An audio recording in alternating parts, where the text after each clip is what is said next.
నిజం చెప్పాలి అంటే మీ ప్రస్థానం మేము విన్నప్పుడు అంటే రూ. 2000 నుంచి జనరల్‌గా సినిమాలో మనం వింటూ ఉంటాం. చూస్తూ ఉంటాం. రూ. 2000 నుంచి భలే ఎదిగేశార్రా అనేసి.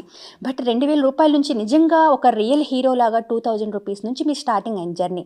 అండ్ ఇప్పుడు ఒక బిజినెస్ మ్యాన్‌లా ఎదిగారు. అసలు ఆ ప్రస్థానం ఎలా జరిగింది? సి నేను ఎంప్లాయీగా స్టార్ట్ చేసినప్పుడు ఎక్కడైతే నేను సేల్స్ ఎగ్జిక్యూటివ్గా నేనైతే రియల్ ఎస్టేట్ ప్రస్థానం చేశానో దానికంటే ముందు కూడా నేను ఒక డిఫరెంట్ కంపెనీస్లో నేను కొంచెం షార్ట్ టర్మ్ నేను పనిచేశాను అక్కడ.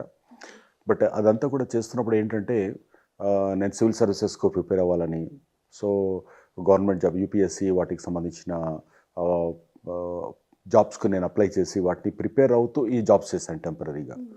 బట్ దాని తర్వాత నేను రియలైజ్ అయింది ఏంటంటే, అంటే this I mentioned it earlier also, what I realised is this is not my cup of tea. అంటే నాకు ఎక్కడో ఒక రకమైనటువంటి కాన్ఫ్లిక్ట్ మనసులో ఉండేది. అంటే నేను జర్నీ చేయాలనుకుంటున్నాను, బట్ ఇది ఒకసారి రాంగ్ అంటే ఒక డైరెక్షన్ తీసుకున్న తర్వాత మళ్ళీ మధ్యలో ఆపలేము. సో ఆ రకమైనటువంటి క్లారిటీ ఆ రోజున ఎందుకు వచ్చిందో తెలియదు. బట్ ఆ క్లారిటీ రావడంతో I just left all those stuff. అంటే సివిల్ సర్వీసెస్లో ప్రిలిమ్స్ కంప్లీట్ చేసి ఫైనల్స్ దాకా వెళ్ళాను. సో ఇంకా రకరకాల వాటిలలో ఎక్స్పెరిమెంట్స్ అన్నీ చేశాను. But somehow God is not willing to send me to that direction. అక్కడికి పంపడం ఇష్టం లేదనుకుంటా, దీంట్లోకి పంపించాడు నన్ను. సో ఎప్పుడైతే నేను ఈ సర్వీసెస్కు ప్రిపేర్ అవ్వడానికి నేను హైదరాబాద్ వచ్చాను, అక్కడ ఉన్నప్పుడు ఇక్కడే హైదరాబాద్లో ఒక చిన్న రూమ్ తీసుకొని అక్కడ దెన్ ఐ స్టార్టెడ్ చదువుకుంటూ నేను వీటన్నిటి చేశాను. అప్పుడు క్యాజువల్గా నేను రియల్ ఎస్టేట్కి అప్లై చేయడము, అక్కడ 2000 రూపీస్తో మొదలు పెట్టానంటే ఆ 2000 రూపాయలు కూడా నేను నెలకు మినిమం 4 సేల్స్ చేస్తేనే నాకు 2000 వచ్చేది. బట్ ఏ రోజు కూడా నేను ఆ 4 చేయకుండా లేను.